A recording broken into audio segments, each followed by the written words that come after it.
आइजाज शाह के कहने पर जवाहर मजबूरन रेशम से निकाह करने के लिए तैयार हो जाता है। अगले दिन जब जवाहर पारस को शॉपिंग मॉल लेकर जाता है तो वहां एक दुकानदार जवाहर को पारस का हस्बैंड समझकर उसकी तारीफ कर देता है। ये देखकर पारस को गुस्सा आ जाता है और वह वहां से चली जाती है मॉल से।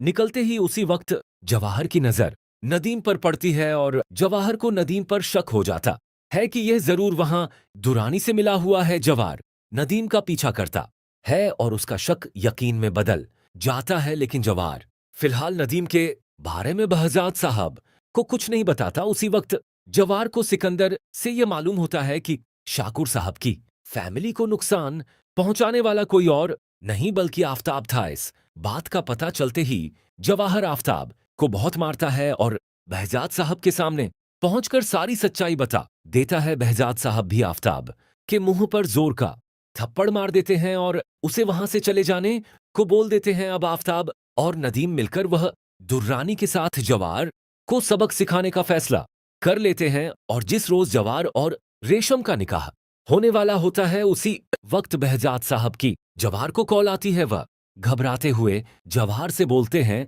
पारस को वहां दुर्रानी के आदमियों ने किडनैप कर लिया है, तुम्हें इसी वक्त आना होगा। जवाहर पारस को बचाने की खातिर रेशम से अपना निकाह छोड़ते हुए उसी वक्त कराची पहुंच जाता है और पारस की लास्ट लोकेशन ट्रेस करवाते हुए वहां अब दुर्रानी के फार्म हाउस पहुंचकर उसके गुंडों से लड़ते हुए पारस की जान बचा लेता है और उसे बहजाद साहब के सामने पेश कर देता है। यहां बहजाद साहब पारस और जवाहर की शादी करवाने का फैसला कर लेते हैं, लेकिन जवाहर पहले इनकार करता है क्योंकि उसकी रेशम के साथ शादी होने वाली थी।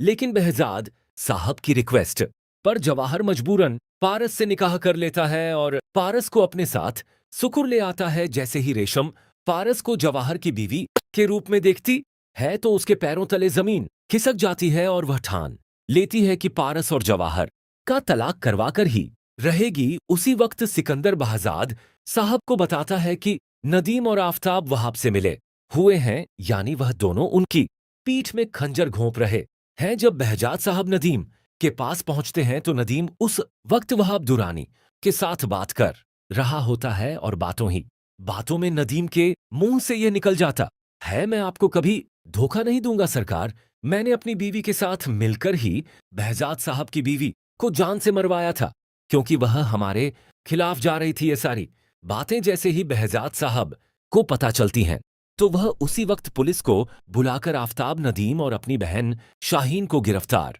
करवा देते हैं और वहां दुरानी को तलाश करने में लग जाते हैं ताकि उसे भी गिरफ्तार करवाया जा सके। लेकिन वह अपनी जान बचाने के लिए उसी वक्त पाकिस्तान से भागने का प्लान बना लेता है और एयरपोर्ट की तरफ निकल जाता है। लेकिन पुलिस उसे रास्ते में ही गिरफ्तार करके पुलिस स्टेशन ले जाती है। लेकिन क्या वहां दुर्रानी के अरेस्ट होने के बाद जवाहर और पारस खुशी खुशी अपनी जिंदगी गुजार पाएंगे या फिर रेशम जवाहर को हासिल करने के लिए पारस और जवाहर का तलाक करवाने का कोई नया प्लान बनाएगी?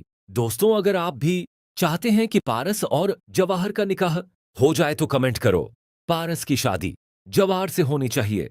उम्मीद है आपको हमारी प्रेडिक्शन पसंद आई होगी।